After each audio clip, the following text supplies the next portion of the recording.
Look at a photomontage. It makes a statement in flexible picture language.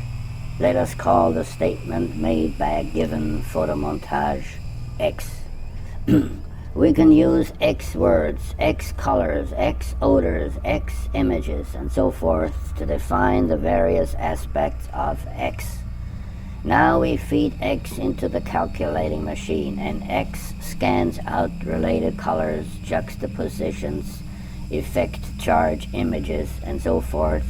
We can attenuate or concentrate X by taking out or adding elements and feeding back into the machine factors we wish to concentrate.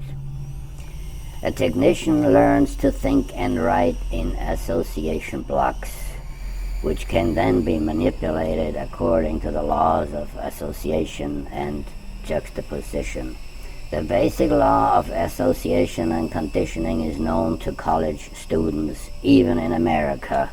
Any object, feeling, odor, word, image, and juxtaposition with any other object, feeling, odor, word, or image will be associated with it. Our technicians learn to read newspapers and magazines for juxtaposition statements rather than alleged content. We express these statements in juxtaposition formula. The formula of course control populations of the world. Yes, it is fairly easy to predict what people will think, see, feel, or hear in 1,000 years from now if you write the juxtaposition formula to be used in that period. But the technical details you understand, and the machines, all of which contain basic flaws and must be continually overhauled, checked, altered, whole blocks of computing machines purged and disconnected from 1 minute to the next. Fast your mind waves and long counts.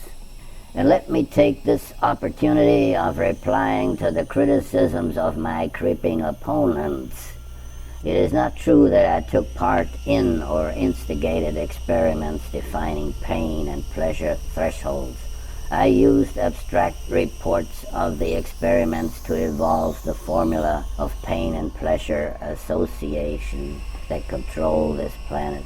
And I assume no more responsibility than a physicist working from material presented in an immobilized brain. I have constructed a physics of human nervous system, or more accurately, the human nervous system defines the physics I have constructed. Of course, I can construct another system working on quite different principles. Pain is a quantitative factor. So is pleasure. And I had material from purge trials and concentration camps and reports from Nagasaki and Hiroshima defining the limits of courage. Our most precise data came from Lexington, Kentucky, where the drug addicts of America are processed. The pain of heroin withdrawal in the addict lends itself perfectly to testing under controlled conditions. Pain is quantitative to degree of addiction and stage of withdrawal, and is quantitatively relieved of cell blanketing agents. With pain and pleasure limits defined and the juxtaposition formula set up, it is fairly easy to predict what people will think in 1,000 years, or as long as the formula remain in operation. I can substitute other formula if I am permitted to do so. No one has given much thought to building a qualitative mathematics. My formula saw to that. Now here is a calculating machine. Of course, it can process qualitative data.